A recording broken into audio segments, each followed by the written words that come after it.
রাত তখন গভীর। কুর্মিটোলা বিমান ঘাঁটির রানওয়ে অন্ধকারে ডুবে থাকলেও দূরে কিছু আলো টিমটিম করে জ্বলছিল, যেন ভবিষ্যতের ছায়া জেগে উঠেছে। একজন সিনিয়র বিমানবাহিনী কর্মকর্তা দাঁড়িয়ে আছেন নিঃশব্দে, চোখে ক্লান্তি, হাতে ধরা নীল রঙের একটি মোটা ফাইল। ফাইলের গায়ে লেখা ডিফেন্স অ্যাকুইজিশন ফেজ 2030। এই নীল ফাইলটি এখন শুধু একটি কাগজপত্রের দলিল নয়, এটি বাংলাদেশের প্রতিরক্ষা ইতিহাসে এক নতুন মোড়। কারণ ফাইলের ভেতর লুকিয়ে আছে দেশের ইতিহাসের সবচেয়ে বড় সামরিক ক্রয় পরিকল্পনা। 4টি দেশের সঙ্গে যুদ্ধবিমান ও হেলিকপ্টার কেনা নিয়ে যে গোপন প্রস্তুতি চলছে তা শুধু সামরিক তৎপরতা নয়, এ এক নিঃশব্দ ভূরাজনৈতিক কৌশল। একটি বুলেটের চেয়ে বেশি শক্তিশালী হতে পারে একটি সিদ্ধান্ত, আর এই সিদ্ধান্তই হয়তো বদলে দিতে চলেছে দক্ষিণ এশিয়ার আকাশের ভারসাম্য। বিশ্ব এখন খাদ্য, জ্বালানি ও অস্ত্রের ত্রিমাত্রিক সংকটে দাঁড়িয়ে। দ্য ইকোনমিস্ট লিখেছে, সামরিক নিরাপত্তা এখন খাদ্য নিরাপত্তার চেয়েও বড় ইস্যু। বাংলাদেশের অন্তর্বর্তী সরকার এটিই বুঝতে পেরেছে। প্রফেসর ইউনূস সরকারের উপলব্ধি পরিষ্কার, যে দেশ তার আকাশ রক্ষা করতে পারে না, তার অর্থনীতি একদম মাটিতে পড়ে যাবে। তাই নতুন নীতিমালায় বলা হয়েছে, আকাশে প্রতিরোধ, সীমান্তে স্থিতি এবং আন্তর্জাতিক অঙ্গনে ভারসাম্য রক্ষাই এখন মূল লক্ষ্য। এই সিদ্ধান্ত কেবল একটি সামরিক প্রয়াস নয়, বরং একটি রাজনৈতিক বার্তা। বাংলাদেশ আর আগের মতো নীরব থাকবে না। $2.2 বিলিয়ন জেট-এন্ড সি চুক্তি এখন বাস্তবে রূপ নিচ্ছে। 20টি যুদ্ধবিমান, প্রতিটির সঙ্গে রয়েছে আধুনিক রাডার, ইলেকট্রনিক ওয়ারফেয়ার সিস্টেম এবং লং রেঞ্জ মিসাইল। চীনের প্রতিরক্ষা পর্যবেক্ষণ সংস্থা জানায়, বাংলাদেশ এখন দক্ষিণ এশিয়ার প্রথম দেশ যারা জেট-এন্ড-সি এবং WS ইঞ্জিন সমন্বয়ে রক্ষণাবেক্ষণ সক্ষমতা গড়ে তুলছে। সামরিক বিশেষজ্ঞদের মতে, বাংলাদেশ, পাকিস্তান ও চীন, এই 3 দেশ এক নতুন প্রযুক্তির ছায়ার নিচে চলে এসেছে। এর মানে শুধু যুদ্ধবিমান নয়, সমন্বিত কৌশল, গোপন তথ্য শেয়ারিং এবং আঞ্চলিক প্রতিরোধ ব্যবস্থার যৌথ নকশা। এই বিমানগুলো শুধু শত্রুর চোখে ভয় নয়, একটি নিঃশব্দ বার্তা, আমরা প্রস্তুত।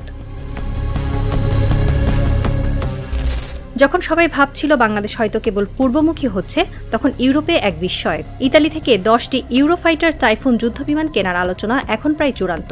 এই বিমানের প্রযুক্তিগত মান পৃথিবীর শ্রেষ্ঠ কয়েকটির একটি। স্ট্যান্ডার্ড 3 কনফিগারেশন, মাল্টিরোল সক্ষমতা এবং যুক্তরাজ্য, জার্মানি, স্পেন, ইতালির যৌথ নির্মাণ। এয়ারস্পেস গ্লোবাল জানায়, এই চুক্তি হলে বাংলাদেশ ইউরোপীয় প্রতিরক্ষা চেইনে যুক্ত হবে। এটি ভারতীয় সামরিক ভারসাম্যে এক বৈপ্লবিক পরিবর্তন আনবে।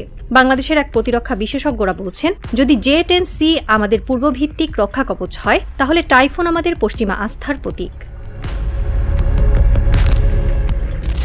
বাংলাদেশ চাই তুরস্ক থেকে 8টি T-129 অ্যাটাক হেলিকপ্টার, কিন্তু এর ইঞ্জিন যুক্তরাষ্ট্রের প্রযুক্তি নির্ভর। সেখানে হানিওয়েল ও রোলস রয়েসের মালিকানাধীন CTS-800A ইঞ্জিন ব্যবহার হয়েছে। আর এই ইঞ্জিন রপ্তানিতে ওয়াশিংটনের অনুমতি বাধ্যতামূলক। সেই অনুমতি এখনও আসেনি। পাকিস্তান 4 বছর আগে চুক্তি করেও এখনও হেলিকপ্টার পায়নি। বাংলাদেশ এখন তাই 2টি পথ খুঁজছে, তুরস্কের নিজস্ব ইঞ্জিন সংস্করণ বা চীনের প্রযুক্তির সহায়তা নিয়ে বিকল্প ইঞ্জিন স্থাপন। এক জটিল কূটনৈতিক জালে ধরা পড়া সামরিক আকাঙ্ক্ষা। বাংলাদেশ এখন পাকিস্তান, চীন যৌথভাবে নির্মিত JF-17 ব্লক 3 এর দিকে ঝুঁকছে। 32টি যুদ্ধবিমান, প্রতিটির দাম $15 থেকে $20 মিলিয়ন। তবে সমস্যা ইঞ্জিনে। বর্তমানে ব্যবহৃত রাশিয়ান ইঞ্জিন RG-93 নিষেধাজ্ঞার কারণে অনিশ্চিত হয়ে পড়েছে। বিকল্প হিসেবে ভাবা হচ্ছে চীনের WS ইঞ্জিন, যা জেট-এন্ড-সি এর সাথেও মিলবে। একই অবকাঠামোয় 2 ধরনের বিমান রক্ষণাবেক্ষণ। এটি হবে দক্ষিণ এশিয়ায় সবচেয়ে সাশ্রয়ী ও কার্যকরী বিমান বাহিনী গঠনের মডেল।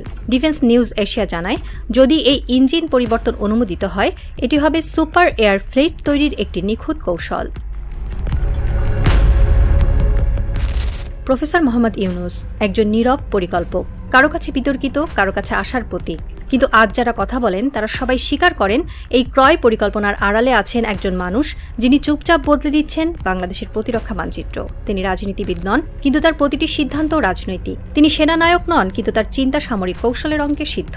সাংবাদিক হাসান তানভীর লেখেন, প্রফেসর ইউনূস ঠিক সেই সময় এসেছেন যখন আকাশে শুধু যুদ্ধবিমান নয়, যুদ্ধের আশঙ্কাও ঘোরে। তিনি এসে আকাশকে ভারসাম্যের ছায়া দিয়েছেন। একদিন ইতিহাস হয়তো লিখবে, আকাশের নকশা বদলেছিল একজন প্রফেসরের কলমে। ভোরের আলোয় ঝিকমিক করছে কুর্মিটোলা রানওয়ে। পুরনো MiG-29 সরিয়ে নেওয়া হচ্ছে। নতুন হ্যাঙ্গারে অপেক্ষা করছে জেট-এন্ড-সি এর প্রথম দল। একজন তরুণ অফিসার হেলমেট হাতে দাঁড়িয়ে আছেন, চোখে বিস্ময়। তিনি বলেন, স্যার, একদিন হয়তো আমরা ইতিহাসের অংশ হয়ে উঠব। তবে ইতিহাস সহজ নয়। আকাশে নতুন বিমান উঠবে, কিন্তু তার নিচে থাকবে কূটনৈতিক সংকট, বৈশ্বিক টানাপোড়েন এবং প্রতিপক্ষের প্রশ্ন, বাংলাদেশ কার দিকে। 4টি দেশের প্রযুক্তি, 4টি শক্তির ভারসাম্য, আর তার মাঝখানে দাঁড়িয়ে এক ক্ষুদ্র কিন্তু সাহসী দেশ বাংলাদেশ। রানওয়ের এক প্রান্তে সূর্য উঠছে, কিন্তু সেই আলোর নিচে এখনও ছায়া জমে আছে। কে জানে এই আকাশ একদিন কাকে আশ্রয় দেবে আর কাকে প্রতিহত করবে।